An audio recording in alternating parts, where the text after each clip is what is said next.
Hello everyone, success to sociology पर आप सभी का स्वागत है। अगर आप हमारे चैनल पर नए हैं तो चैनल को सब्सक्राइब कर लीजिए और वीडियो को लाइक करिए। इस चैनल से ज़्यादा लोग जुड़ें ताकि ये क्लास कंटिन्यू चलती रहे। आज की क्लास बिहार पीजीटी समाजशास्त्र से संबंधित महत्वपूर्ण क्वेश्चन पर है।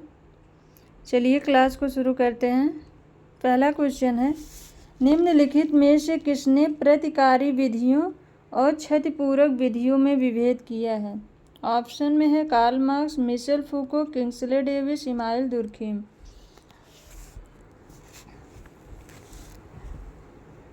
किसने प्रतिकारी विधियों और क्षतिपूरक विधियों में विभेद किया है? तो इस क्वेश्चन का राइट आंसर है email Durkheim, option 4। Email Durkheim ने अपनी पुस्तक division of labour in society में सामाजिक एकता का विश्लेषण करते हुए दो प्रकार की एकता बताई, यांत्रिक एकता और स्वावयवी एकता। यांत्रिक एकता आदिकालीन समाज के संगठन का कारण थी तथा स्वावयवी एकता विकसित समाज के संगठन का कारण थी। दुर्खीम के अनुसार यांत्रिक एकता की अवस्था में समाज में दमनकारी कानून पाया जाता है, जबकि स्वावयवी एकता की अवस्था में समाज में प्रतिकारी कानून पाए जाते हैं।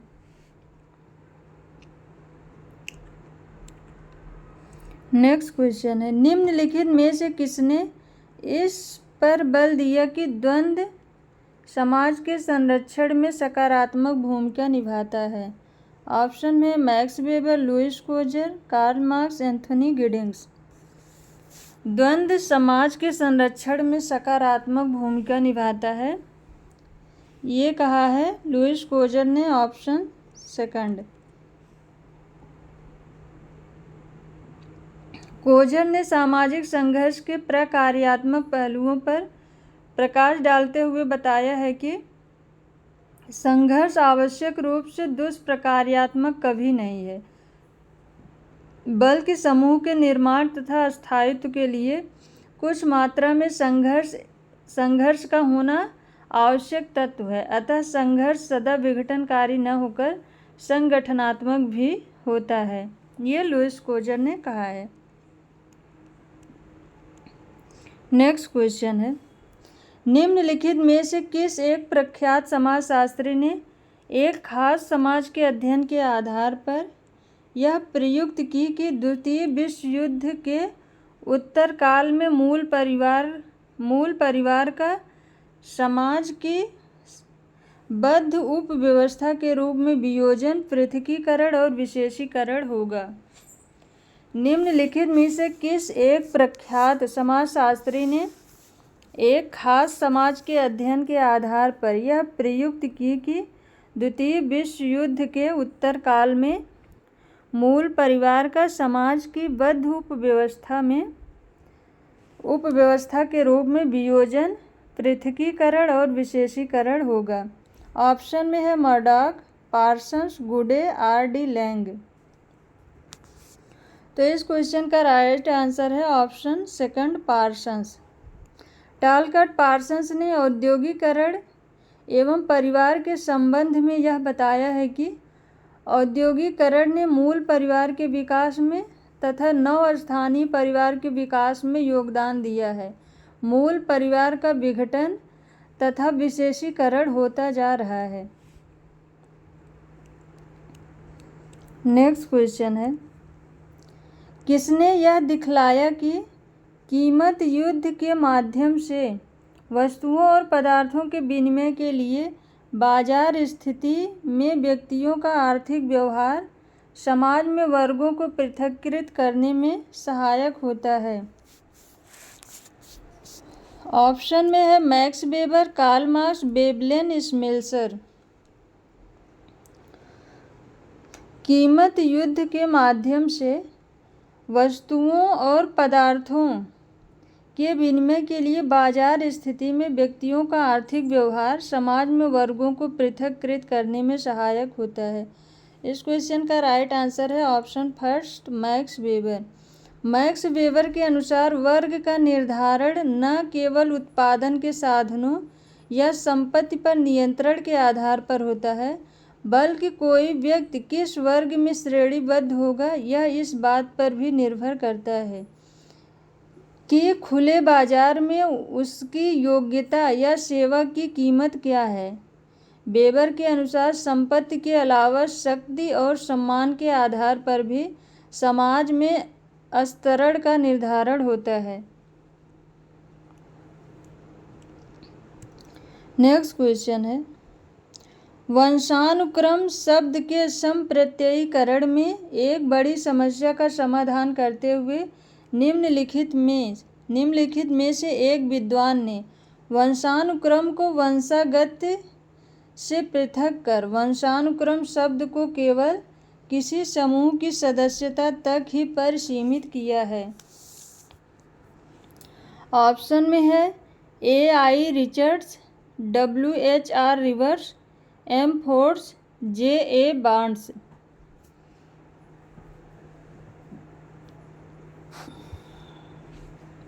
इस क्वेश्चन का राइट आंसर है option second, W.H.R. Reverse. W.H.R. Reverse ने वंशानुक्रम को परिभाषित करते हुए बताया कि वंशानुक्रम किसी समूह की सदस्यता मात्र है।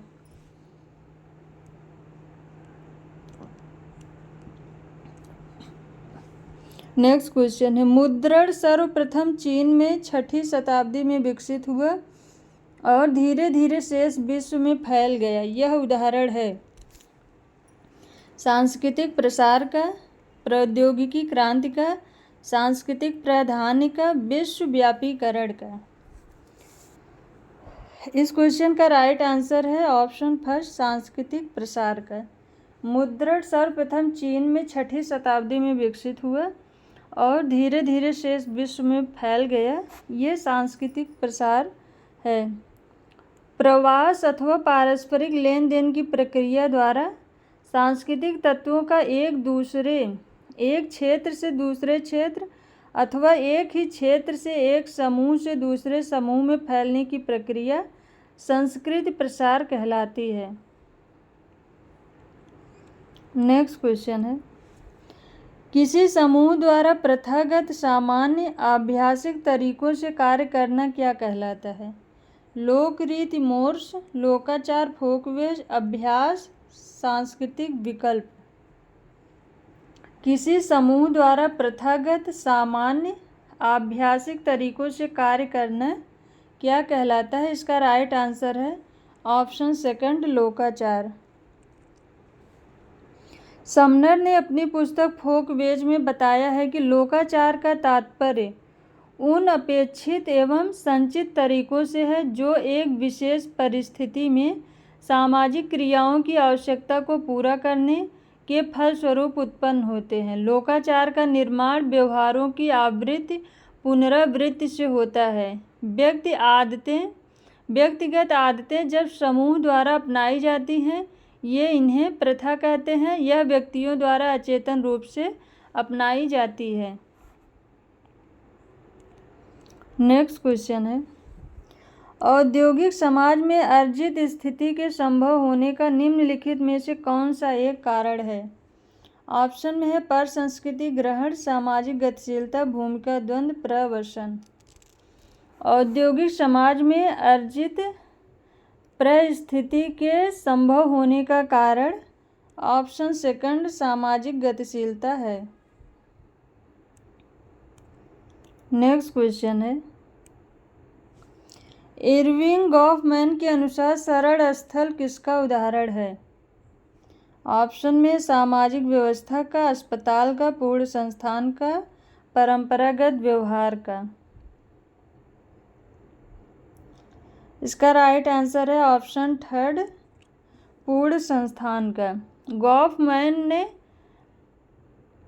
टोटल इंस्टीट्यूशन पूर्ण संस्थान की अवधारणा में बताया है कि कुछ लोगों के जीवन में ऐसे भी अवसर आते हैं जहां जीवन का बहुत बड़ा हिस्सा व्यतीत होता है और वहीं उनका मुख्य रूप से समाजीकरण होता है, जैसे सेना, जेल, आश्रम, पागलखाना, स्कूल एवं महाविद्यालय, छात्रावास आदि।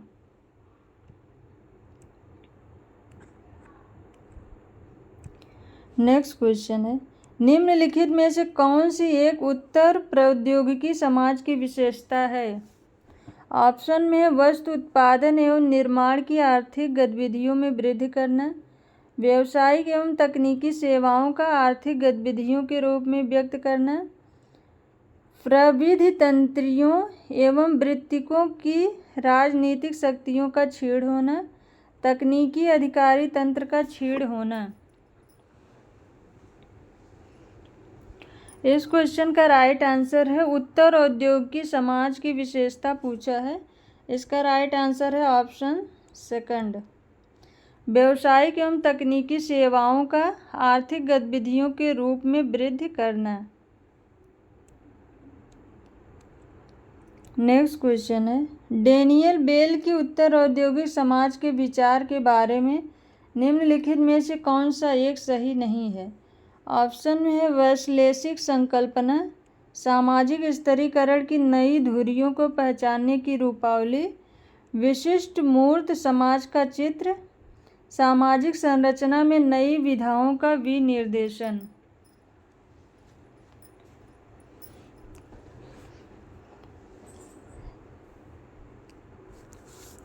इस क्वेश्चन का राइट आंसर है ऑप्शन थर्ड, विशिष्ट मूर्त समाज का चित्र।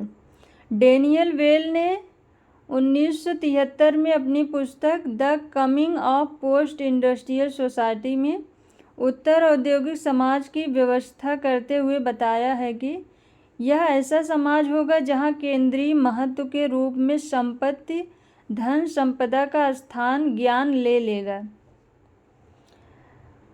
जहां केंद्रीय महत्व के रूप में संपत्ति धन संपदा का स्थान ज्ञान ले लेगा, वस्तुओं के निर्माण करने वाले उद्योगों की अपेक्षा सेवा प्रदान करने वाले उद्योग मुख्य भूमिका अदा करेंगे।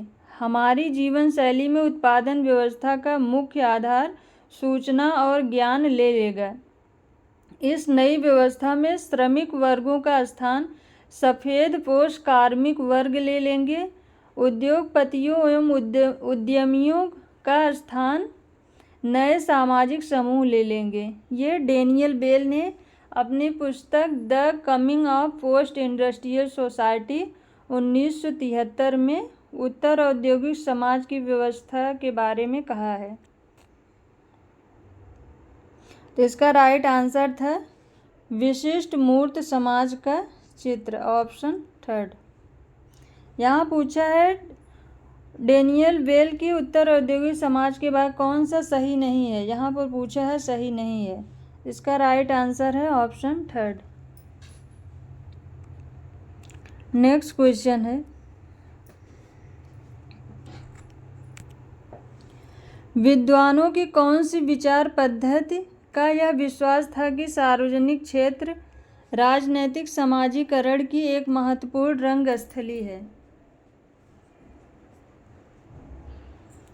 विद्वानों की कौन सी विचार पद्धति का यह विश्वास था कि सार्वजनिक क्षेत्र राजनीतिक समाजीकरण की एक महत्वपूर्ण रंगस्थली है? ऑप्शन में शिकागो विचार पद्धति, फ्रैंकफर्ट विचार पद्धति, नव उदारवादी विचार पद्धति, मैनचेस्टर विचार पद्धति। तो इस क्वेश्चन का राइट आंसर है ऑप्शन थर्ड, नव उदारवादी विचार पद्धति के अनुसार सार्वजनिक क्षेत्र राजनीतिक समाजीकरण की एक महत्वपूर्ण रंगस्थली है। नेक्स्ट क्वेश्चन है,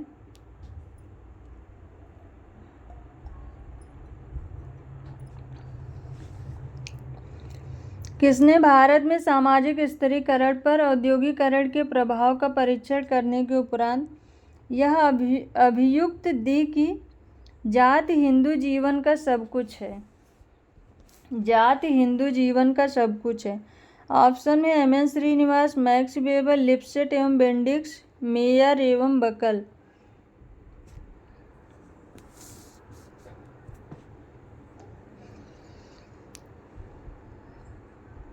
भारत में सामाजिक स्थिरीकरण पर औद्योगिकरण के प्रभाव का परीक्षण करने के उपरांत यह अभियुक्ति दी कि जात हिंदू जीवन का सब कुछ है। इसका राइट आंसर है Max weber, option second. Weber के अनुसार जात हिंदू धर्म के पारलौकिक सिद्धांतों पर आधारित है। नेक्स्ट क्वेश्चन है, सुमेलित करना है। मिलर, एफ टॉनीज, समनर, कूले अंतः समूह एवं बाह्य समूह, समुदाय एवं संघ, प्राथमिक एवं द्वितीयक समूह, क्षैतिज एवं ऊर्ध्वाधर समूह। तो इसका राइट आंसर होगा मिलर का है क्षैतिज एवं ऊर्ध्वाधर समूह। एफ टॉनीज ने समुदाय एवं संघ दिया है। समनर ने अंतः समूह एवं बाह्य समूह के बारे में बात की है और कूले ने प्राथमिक एवं द्वितीयक समूह के बारे में बात की। इसका राइट आंसर है 4, 4, 2, 1, 3। 4, 2, 1, 3, ऑप्शन सेकंड, 4, 2, 1, 3। नेक्स्ट क्वेश्चन है,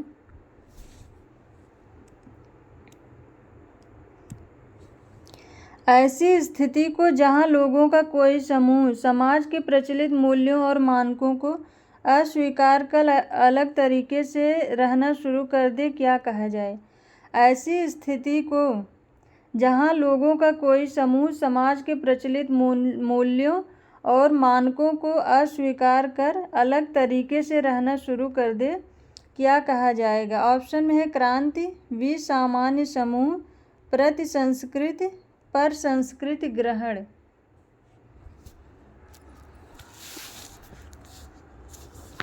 तो इसका राइट आंसर है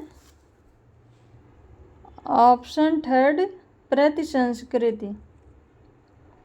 वह समूह जो समाज अथवा समूह की अपेक्षाओं, कानूनों, लोकाचारों का उल्लंघन करता है उसे अपचारी या पथभ्रष्ट व्यक्ति, डेविएंट ग्रुप कहते हैं, तथा जो समूह प्रचलित मूल्यों को अस्वीकार करते हैं उन्हें प्रति संस्कृति कहते हैं। नेक्स्ट क्वेश्चन है, पूंजीवादी व्यवस्था में दबाव समूह का निम्नलिखित में से कौन सा प्रमुख कार्य है? ऑप्शन में है दबाव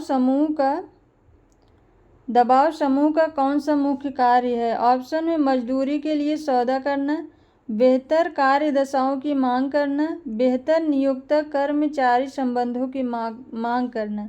नीचे दिए गए कोड से सही उत्तर का चयन करना है। केवल 1, केवल 2 और 3, केवल 1 और 3, 1, 2 और 4। तो इस क्वेश्चन का राइट आंसर है ऑप्शन 4, 1, 2,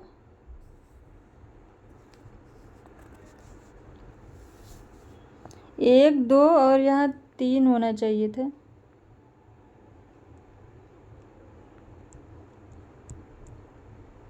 मजदूरी के लिए सौदा करना, बेहतर कार्य दशाओं की मांग करना, बेहतर नियोक्ता कर्मचारी संबंधों की मांग करना।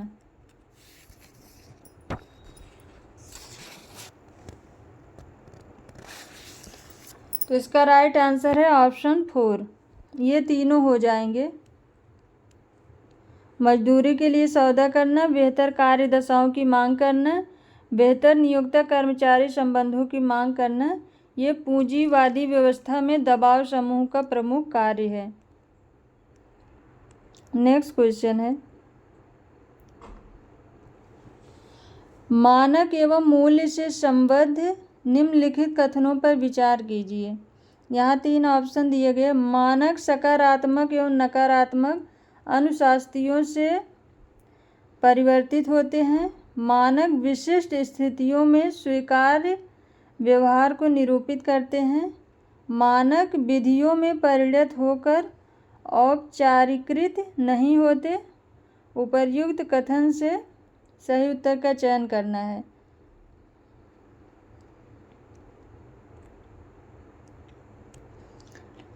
केवल 1 और केवल 1 और 3, केवल 2 और 3, केवल 1 और 2, 1, 2 और 3। तो इस क्वेश्चन का राइट आंसर है ऑप्शन थर्ड 1 और 2। मानक सकारात्मक एवं नकारात्मक अनुशास्त्रियों से परिवर्तित होते हैं। Option first. मानक विशिष्ट स्थितियों में स्वीकार व्यवहार को निरूपित करते हैं। ऑप्शन सेकंड इसका राइट आंसर है। और यहाँ पे पूछा मानक विधियों में परिणित होकर औपचारिकृत नहीं होते हैं, ये ऑप्शन गलत है।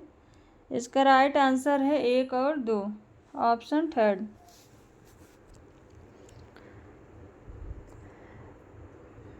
दैनिक जीवन की अनेकानेक एवं विशिष्ट स्थितियों में एक व्यक्ति को किस प्रकार का व्यवहार करना चाहिए? इस प्रकार के समाजोन्मोदित प्रत्युत्तरों को ही मानक कहते हैं। दैनिक जीवन में अनेकानेक एवं विशिष्ट स्थितियों में एक व्यक्ति को किस प्रकार का व्यवहार करना है और समाज क्या चाहता है, इसे मानक कहते हैं। मूल्य वे संस्कृति अथवा व्यक्तिगत धारणाएं अथवा आदर्श हैं जिनके द्वारा वस्तुओं एवं घटनाओं की एक दूसरे के साथ तुलना की जा सकती है। इसे स्वीकार अथवा अस्वीकार किया जा सकता है। मूल्य को हम चाहे करें या ना करें, इस पे कोई पाबंदी नहीं होती है कि हमें ये करना ही है। हम इसे कर भी सकते हैं, नहीं भी कर सकते हैं। तथा सापेक्षिक रूप से यह देखा जा सकता है कि ये क्या वांछित अथवा अवांछित है, क्या अच्छा या बुरा है। मूल्य लक्ष्य एवं उद्देश्य हैं जिनके प्रति एक व्यक्ति अथवा संपूर्ण समाज के व्यवहार को निर्देशित किया जाता है। नेक्स्ट क्वेश्चन है, पद सांस्कृतिक सापेक्षवाद निम्नलिखित में से किस एक पद का प्रयास व्यतिरेकी है? ऑप्शन में सांस्कृतिक बहुलवाद, नृजात केंद्रितता, सांस्कृतिक निरंकुशतावाद, सांस्कृतिक शून्य। सांस्कृतिक सापेक्षवाद निम्नलिखित में से किस पद का व्यतिरेकी है? तो इसका राइट आंसर है ऑप्शन सेकंड, नृजात केंद्रितता। प्रत्येक संस्कृति अपनी अपनी विशिष्ट परिस्थितियों के साथ अपने ढंग से समायोजन करती है, अतः किसी एक संस्कृति का मूल्यांकन किसी अन्य संस्कृति के मानदंडों के अनुसार नहीं किया जा सकता। यह स्थिति ही सांस्कृतिक सापेक्षवाद है। नृजात केंद्रितता में भी हम अपनी संस्कृति को सबसे अलग मानते हैं, सबसे उच्च मानते हैं। और सांस्कृतिक सापेक्षवाद में भी यही होता है कि हम अपनी ही संस्कृति के अनुसार काम करेंगे, किसी और की संस्कृति को नहीं अपनाएंगे। नेक्स्ट क्वेश्चन है, सांस्कृतिक पश्चात्ता की संकल्पना सुस्पष्ट करती है। ऑप्शन में है भौतिक संस्कृति में परिवर्तन बहुत धीरे धीरे होते हैं। अभौतिक संस्कृति में परिवर्तन भौतिक संस्कृति में परिवर्तनों की अपेक्षा अधिक तीव्र गति से होते हैं। भौतिक संस्कृति अभौतिक संस्कृति की अपेक्षा तीव्र गति से परिवर्तित होती है। भौतिक और अभौतिक संस्कृतियों न्यूनाधिक एक ही गति से परिवर्तित होती हैं। इस क्वेश्चन का राइट आंसर है ऑप्शन थर्ड, भौतिक संस्कृति अभौतिक संस्कृति की अपेक्षा तीव्र गति से परिवर्तित होती है। Option third.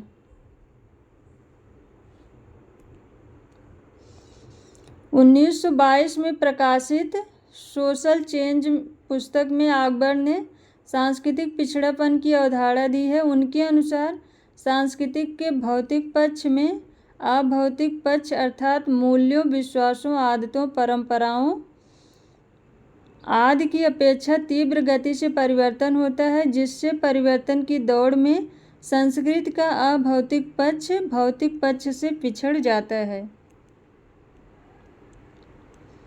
नेक्स्ट क्वेश्चन है,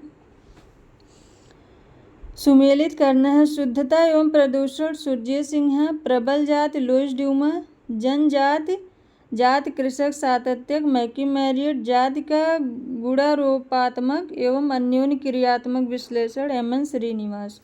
नीचे कोट दिया है, शुद्धता एवं प्रदूषण की बात लुईस ड्यूमा ने की है, ऑप्शन सेकंड। प्रबल जाति की अवधारणा एम.एन. श्रीनिवास ने दी है, ऑप्शन 4। जनजाति जात कृषक सातत्य की अवधारणा सुरजीत सिन्हा ने दी है, ऑप्शन फर्स्ट। और जाति का गुणारोपात्मक और अन्योन्य क्रियात्मक विश्लेषण ये मैकी मैरियट ने दिया है, ऑप्शन थर्ड। इसका राइट आंसर है 2, 4, 1, 3।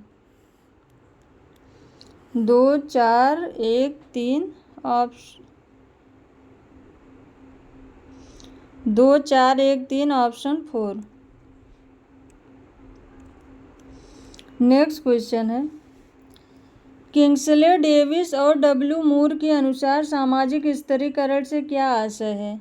ऑप्शन में है समाज की राजनीतिक और आर्थिक संरचना की समता, स्थितियों के असमान प्रकार्यात्मक महत्व के आधार पर भौतिक पुरस्कारों और सामाजिक प्रतिष्ठा का असमान विभाजन, बाजार स्थितियों और जीवन संभावनाओं के आधार पर असमता, समाज का अनावश्यक विभाजन क्योंकि समाज की सभी स्थितियां समान रूप से प्रकार्यात्मक रूप से महत्वपूर्ण हैं।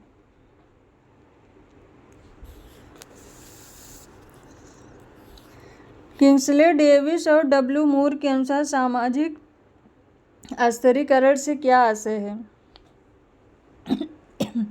तो इसका राइट आंसर है ऑप्शन सेकंड। डेविस और मूर के अनुसार जिस व्यक्ति के पद या समूह की स्थिति का किसी समाज में जितना प्रकार्यात्मक महत्व होगा उतना ही उसकी सामाजिक स्थिति का आकलन सरल होगा। अतः व्यक्ति या समूह की प्रकार्यात्मक भूमिका ही समाज के स्तरीकरण में उसका स्थान निर्धारित करती है। इसका राइट आंसर है स्थितियों के असमान प्रकार्यात्मक महत्व के आधार पर भौतिक पुरस्कारों और सामाजिक प्रतिष्ठा का असमान विभाजन। नेक्स्ट क्वेश्चन है, निम्नलिखित में से किस एक विषय में नीति कथन में सापेक्ष वंचन की संकल्पना व्यापक रूप से प्रयुक्त हुई है। ऑप्शन में अल्पसंख्यकों के सामाजिक एवं सांस्कृतिक अधिकार, सामाजिक द्वंद्व एवं सामंजस्य, बहुसंस्कृतिवाद, गरीबी और असमता। तो इसका राइट आंसर है ऑप्शन 4, गरीबी और असमता। सापेक्ष वंचन की अवधारणा सर्वप्रथम स्टाउफर ने दी थी, बाद में मर्टन ने इसमें संशोधन कर इसे संदर्भ समूह के साथ जोड़ दिया। यह एक ऐसी स्थिति है जिसमें व्यक्ति अपनी परिस्थितियों को दूसरे की तुलना में हीन एवं कमजोर अनुभव करता है। नेक्स्ट क्वेश्चन है, डेनियल थॉर्नर के अनुसार भारतीय संदर्भ में निम्नलिखित में से कौन सा एक कृषक वर्गों को बताता है। ऑप्शन में है मालिक किसान मजदूर, भूस्वामी बटाईदार कृषि श्रमिक, जमींदार काश्तकार श्रमिक, जोतदार अधियार वर्गदार।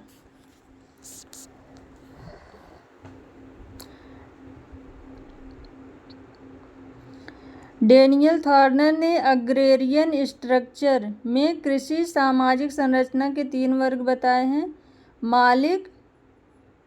मालिक यानी कि कृषि जमींदार, किसान यानी कि कृषि कार्य करने वालों के लिए, मजदूर यानी कि खेती श्रमिकों के लिए। तो इसका राइट आंसर है ऑप्शन फर्स्ट।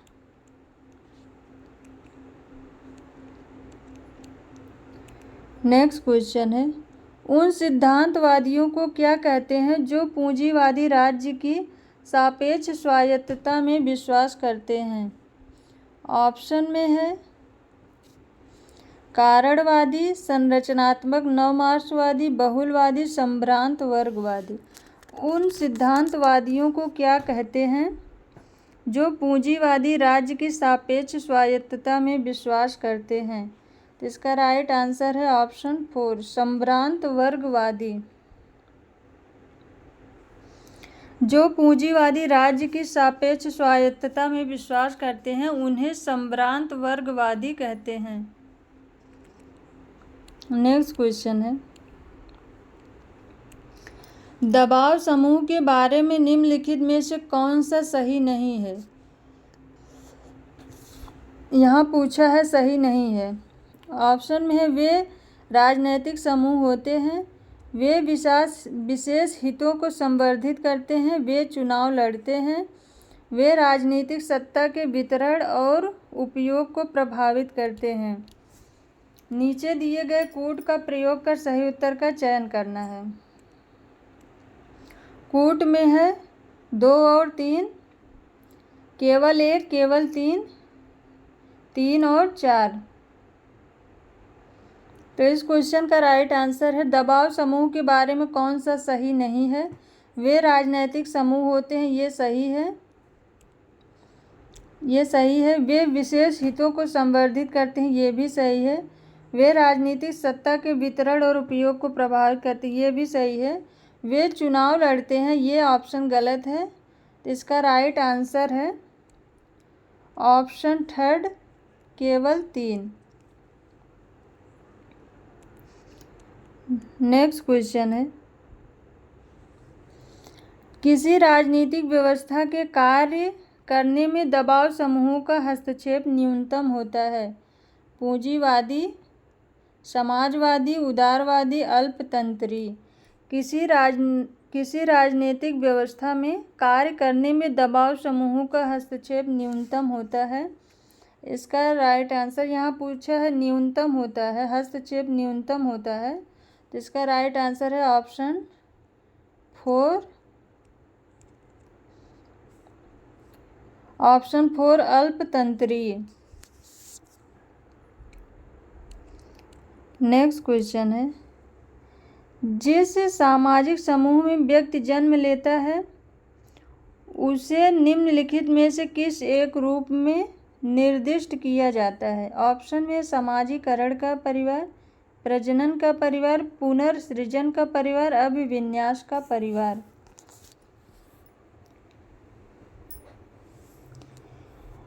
जिस सामाजिक समूह में व्यक्ति जन्म लेता है उसे ऑप्शन 4, अभिविन्यास का परिवार कहा जाता है। ऑप्शन 4।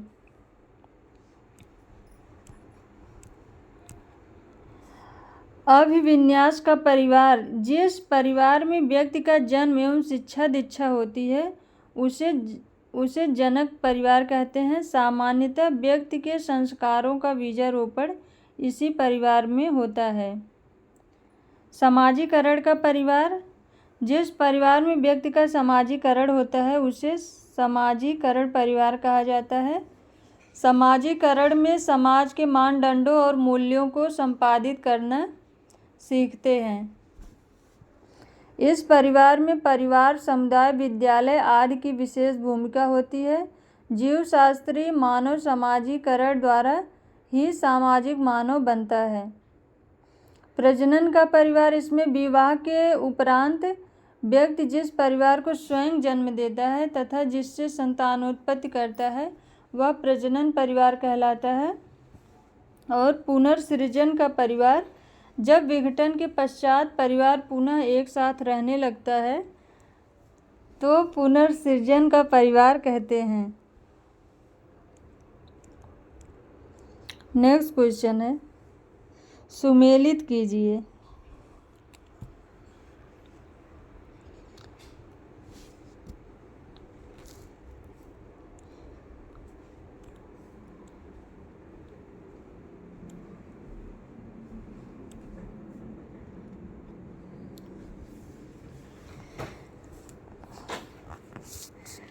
यहाँ पे सुमेलित करना है। जाति समृद्ध समुदाय है, जाति समृद्ध जैविक स्तरीकरण है, जाति पूर्णतः स्थिर वर्ग का आत्यंतिक रूप है।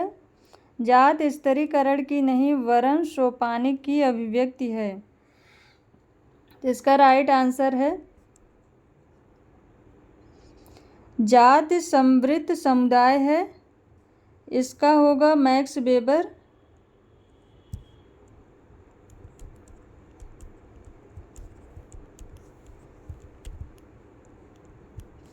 ऑप्शन 4।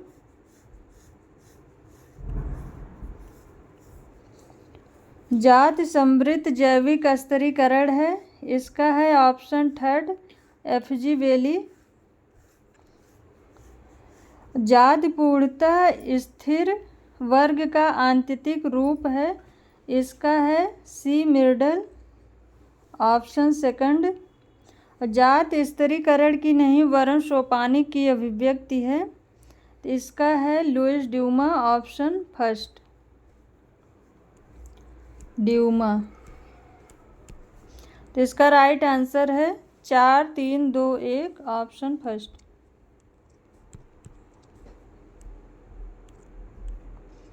नेक्स्ट क्वेश्चन है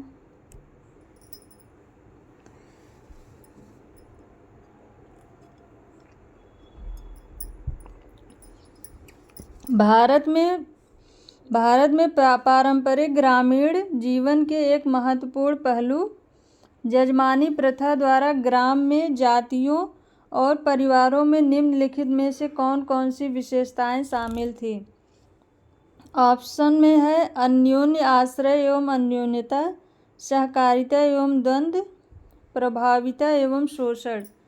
नीचे कूट दिया है।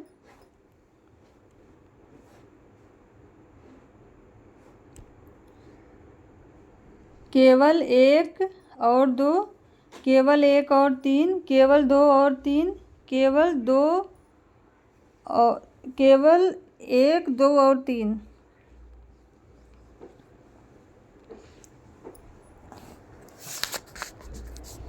इस क्वेश्चन का राइट आंसर है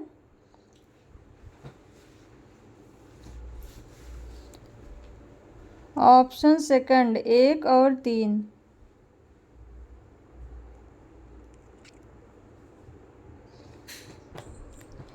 अन्योन्य आश्रय एवं अन्योन्यता, प्रभाविता एवं शोषण।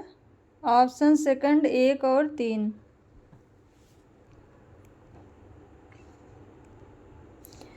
भारत में पारंपरिक ग्रामीण विकास के एक महत्वपूर्ण पहलू जजमानी प्रथा द्वारा ग्राम में जातियों और परिवारों में निम्नलिखित में से कौन कौन सी विशेषताएं शामिल थी। तो इसका 1st है और 3rd है ऑप्शन 2।